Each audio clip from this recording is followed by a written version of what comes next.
Halo teman-teman, perkenalkan, nama saya Arifin Riswanti dengan NIM 2020-31020.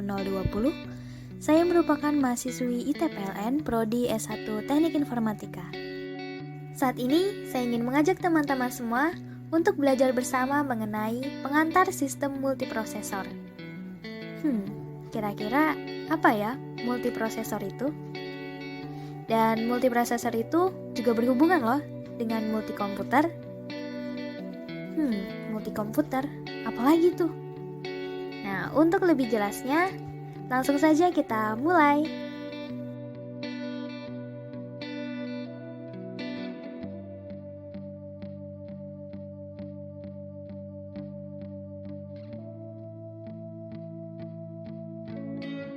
Multiprosesor adalah sistem komputer dengan dua atau lebih CPU identik yang membagi akses secara penuh kepada common RAM atau dia bersifat shared memory multiprosesor. Nah, dalam pengertian lainnya, multiprosesor itu dalam teknologi informasi adalah yang pertama adalah merupakan dukungan sebuah sistem untuk mendukung lebih dari satu prosesor dan mengalokasikan tugas kepada prosesor-prosesor tersebut. Dan pengertian yang kedua yaitu ada kemampuan eksekusi atau dalam pemrosesan terhadap beberapa proses perangkat lunak dalam sebuah sistem secara serentak. Model multiprosesor ini berkembang menjadi software menggunakan bersama sebuah ruang alamat virtual tunggal yang dipetakan pada memori bersama untuk membaca ataupun menulis sebuah kata memori dengan menjalankan instruksi load dan juga store. Nah, multiprosesor ini sayangnya sulit untuk dikembangkan, tetapi mudah untuk diprogram. Contohnya seperti Sun Enterprise 10000.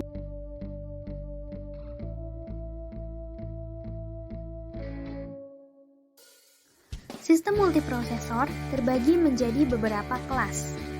Berdasarkan simetrinya, multiprosesor ini terbagi menjadi 4, yaitu ada AMP, ada SMP, dan juga ada NUMA, serta ada clustering. Sedangkan berdasarkan jumlah instruksi dan datanya, ini menurut taksonomi Flynn, ini terbagi menjadi 4 juga, yaitu ada SISD, ada MISD, ada SIMD, dan juga ada MIMD. Sedangkan untuk berdasarkan kedekatan antar prosesornya terbagi menjadi 2, yaitu ada loosely complete dan ada tightly complete.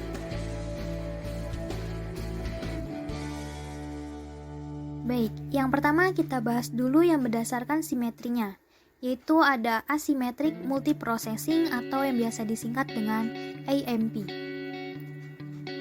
Pada asymmetric multiprocessing ini atau AMP, ini menggunakan penjadwalan master-slave multiprosesor. Nah, master prosesor ini merupakan satu prosesor yang dijadikan master, bertugas untuk menjadwalkan dan mengalokasikan proses yang akan dijalankan oleh slave processors. Nah, slave processor ini bisa disebut juga dengan prosesor yang lainnya. Pada pemrosesan, yang banyak tidak menyebabkan penurunan kinerja. Pada AMP ini, menggunakan metode yang sederhana, karena hanya satu prosesor yang mengakses struktur data dan juga mengurangi data sharing. Misalnya, prosesor master memilih proses yang akan dieksekusi, kemudian mencari prosesor yang tersedia, dan juga memberikan instruksi start pada prosesor. Maka, prosesor slave akan memulai eksekusi pada lokasi memori yang dituju. Saat slave itu mengalami sebuah kondisi tertentu, prosesor slave ini akan memberi instruksi kepada prosesor master dan berhenti untuk menunggu perintah selanjutnya. Prosesor slave ini yang berbeda dapat ditujukan untuk satu proses yang sama pada waktu yang berbeda.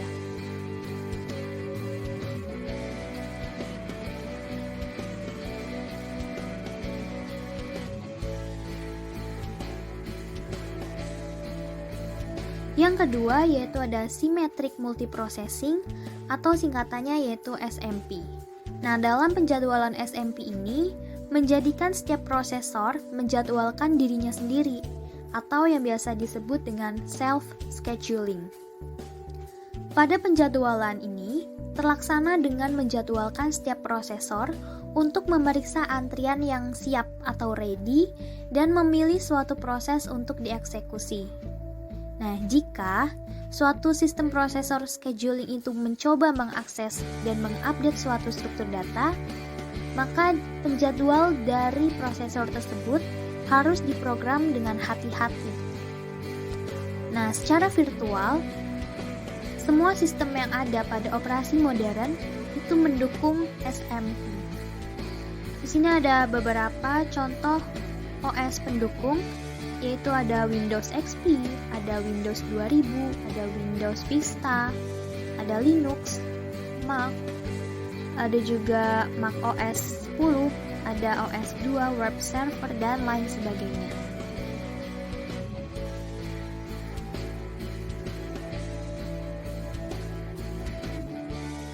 Selanjutnya yaitu ada NUMA, atau singkatan dari Non-Uniform Memory Access, bisa juga singkatan dari Non-Uniform Memory Architecture.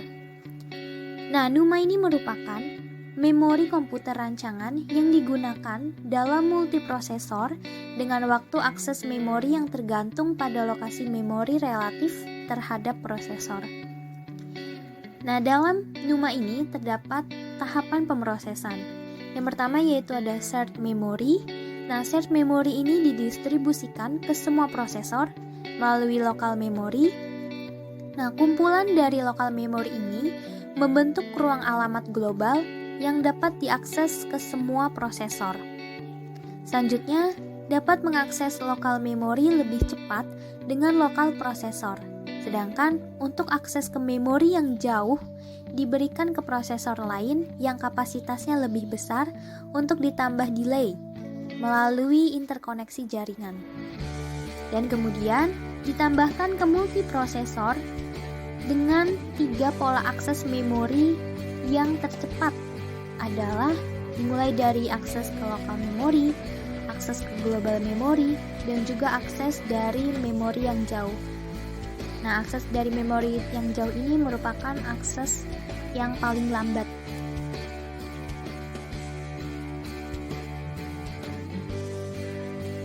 Selanjutnya, berdasarkan dari taksonomi file atau jumlah instruksi dan datanya, itu kan tadi terbagi menjadi 4. Nah, ini yang pertama yaitu ada SISD atau Single Instruction on Single Data Stream. Nah, SISD ini merupakan satu-satunya yang menggunakan arsitektur von Neumann. Karena apa? Karena hanya digunakan satu prosesor saja, atau yang biasa disebut dengan komputasi tunggal. Nah, SISD ini adalah komputer yang tidak memiliki cara untuk melakukan paralelisasi terhadap instruksi atau suatu data. Ciri-cirinya yaitu hanya menggunakan satu prosesor atau uniprosesor dengan satu instruksi stream dan datanya itu disimpan di satu memori. Contoh komputer yang menggunakan model SISD ini itu ada Univac 1, ada IBM 360, ada CDC 7600, dan yang lain-lain.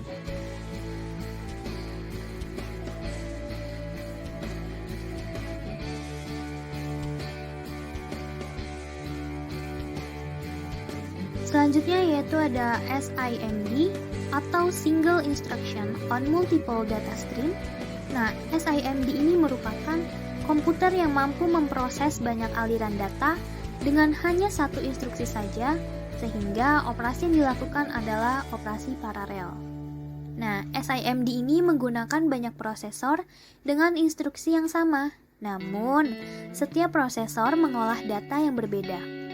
Ciri-cirinya yaitu menggunakan instruksi mesin tunggal.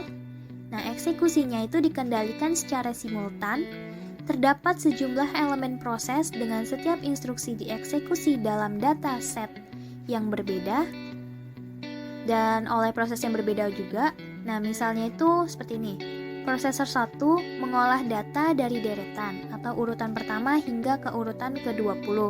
Lalu nanti prosesor 2 mengolah data dari urutan 21 sampai ke urutan 40. Nah, itu untuk prosesor-prosesor yang lainnya juga seperti itu, sampai seterusnya.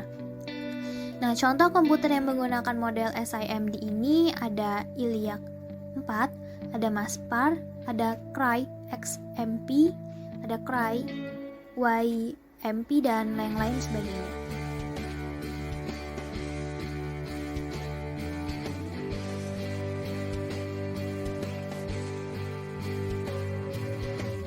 Yang ketiga ada MISD atau Multiple Instruction on Single Data Stream. Nah, MISD ini merupakan komputer yang dapat melakukan banyak instruksi terhadap satu aliran data. Nah, MISD ini menggunakan banyak prosesor dengan setiap prosesor menggunakan instruksi yang berbeda namun mengolah data yang sama.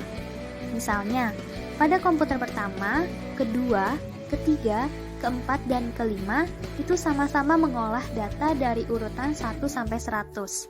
Namun, algoritma yang digunakan untuk teknik pencariannya itu berbeda di dalam setiap prosesor. Nah, ciri-cirinya yaitu satu aliran instruksinya dengan banyak aliran data.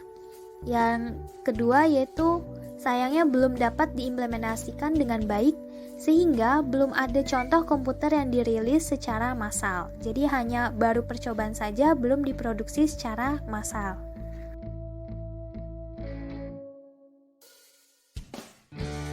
Pengelompokan menurut klien yang terakhir yaitu ada MIMD atau Multiple Instruction on Multiple Data Stream. Nah, MIMD ini merupakan komputer yang memiliki beberapa prosesor yang bersifat otomus yang mampu melakukan instruksi berbeda pada data yang berbeda. Nah, MIMD ini menggunakan banyak prosesor dengan setiap prosesor memiliki instruksi yang berbeda dan mengolah data yang berbeda juga. Ciri-cirinya yaitu yang pertama terdiri dari sejumlah set prosesor, yang kedua terdiri dari sejumlah set data yang berbeda, yang ketiga secara simultan mengeksekusi urutan instruksi yang berbeda, yang keempat mendistribusikan pemrosesan ke sejumlah prosesor independen, yang kelima membagikan sumber termasuk memori utama ke prosesor independen, yang keenam setiap prosesor menjalankan programnya sendiri, dan yang terakhir ada setiap prosesor itu berfungsi secara independen dan bersama-sama. Nah, contoh komputer yang menggunakan model MIMD ini diantaranya ada IBM Power 5, HP Arc Compact, Alpha Server, Intel IA32, AMD Opteron, dan lain sebagainya.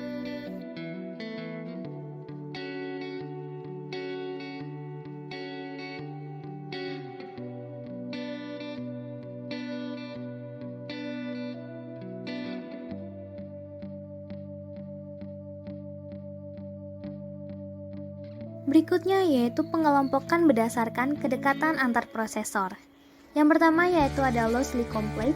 Nah, loosely complete ini merupakan sistem terdistribusi yang menggunakan memori lokal atau multikomputer untuk mendistribusikan komputasi di antara beberapa prosesor. Nah, prosesor ini berkomunikasi dengan prosesor lain melalui saluran komunikasi, misalnya bus dengan kecepatan tinggi atau saluran telepon. Nah, setiap site memiliki prosesor, memori lokal, dan juga clock yang sendiri, namun semua research dapat diakses dari setiap site. Nah, proses yang dijalankan pada komputer yang berbeda modul saling berkomunikasi dengan bertukar pesan melalui Message Transfer System atau MTS.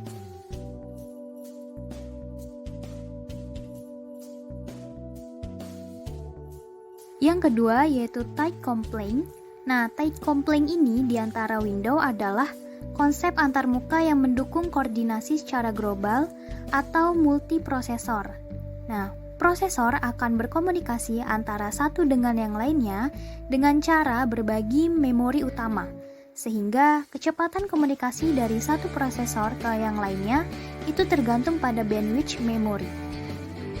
Sebuah memori lokal kecil atau buffer atau biasa kita sebut dengan cache, nah itu kemungkinan terdapat pada setiap prosesor untuk memperbaiki kinerjanya.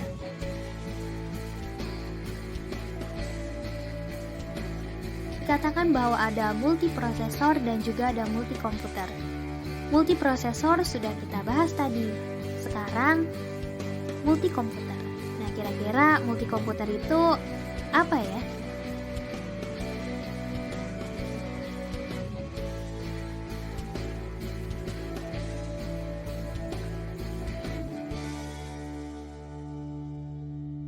Jadi, multikomputer itu adalah suatu sistem dengan banyak prosesor yang terhubung bersama untuk menyelesaikan suatu masalah.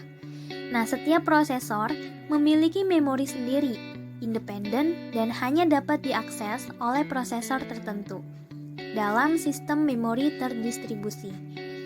Nah, prosesor dapat berkomunikasi satu dengan yang lainnya melalui jaringan interkoneksi.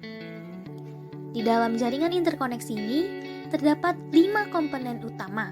Yang pertama ada CPU sebagai pusat pengolahan data, ada memori sebagai tempat penyimpanan pada komputer, yang ketiga ada interface, yaitu peralatan yang membawa pesan masuk atau keluar dari CPU dan memori, yang keempat ada penghubung, yaitu saluran fisik yang dilalui bit-bit untuk berpindah tempat, dan yang kelima ada switch, yaitu peralatan yang memiliki banyak port input dan output.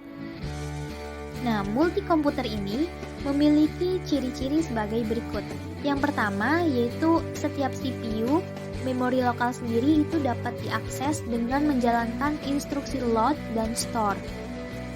Yang kedua yaitu tidak dapat diakses oleh CPU lain. Yang ketiga, memiliki satu ruang alamat fisik per CPU. Yang keempat yaitu mudah untuk dikembangkan namun sangat sulit untuk diprogram. Nah, contohnya ini diantaranya ada SP2 IBM, ada Option Red Intel atau Sanmina dan Cow Wisconsin.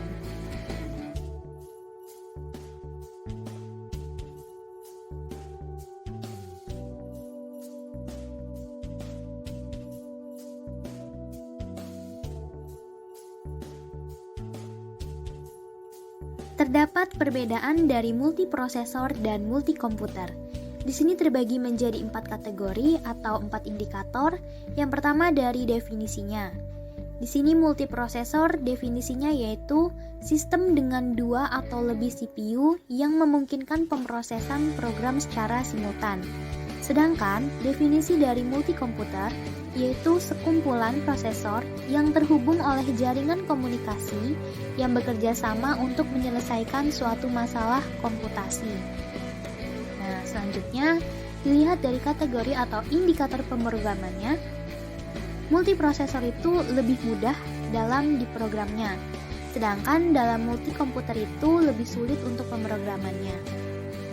Selanjutnya dari indikator konstruksinya, multiprosesor itu lebih sulit dan lebih mahal untuk biaya produksinya, sedangkan multikomputer itu lebih mudah dan juga lebih hemat dalam biaya produksinya. Lalu yang terakhir itu dilihat dari indikator penggunaan. Kalau multiprosesor itu mendukung komputasi paralel, sedangkan multikomputer itu mendukung komputasi terdistribusi. Selanjutnya, di sini ada kombinasi multiprosesor dengan multikomputer. Nah, kombinasi ini meliputi yang pertama ada rancangan yang dapat diskalakan. Itu maksudnya yaitu sebuah rancangan komputer paralel yang dapat beroperasi dengan baik sebanyak apapun CPU itu diparalelkan. Yang kedua yaitu ada Distributed Shared Memory atau DSM, yaitu berarti memori bersama yang menyediakan satu ruang alamat virtual bersama dengan pengalamatan pada sistem keseluruhannya. Lalu yang ketiga ada sistem runtime bahasa, yaitu bahasa pemrograman yang menyediakan abstraksi memori bersama diimplementasikan oleh compiler dan sistem runtime-nya.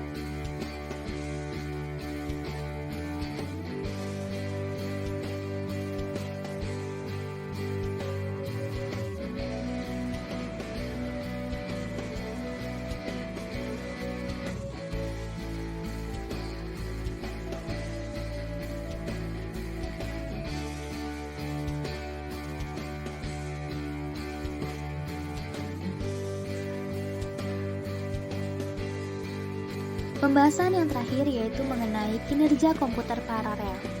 Nah, tujuan kita mengetahui kinerja komputer paralel itu adalah untuk mengembangkan komputer paralel agar dapat berjalan lebih cepat dari prosesor tunggal. Nah, biasanya dalam kinerja komputer ini terdapat beberapa masalah kinerja yang berkaitan dengan komputer paralel. Yang pertama ada dalam metrik hardware-nya, yaitu kecepatan pada CPU dan I/O-nya. Dan yang kedua yaitu metrik software, yaitu mengetahui perbandingan kecepatan program saat beroperasi pada sebuah komputer paralel dengan sebuah prosesor tunggal.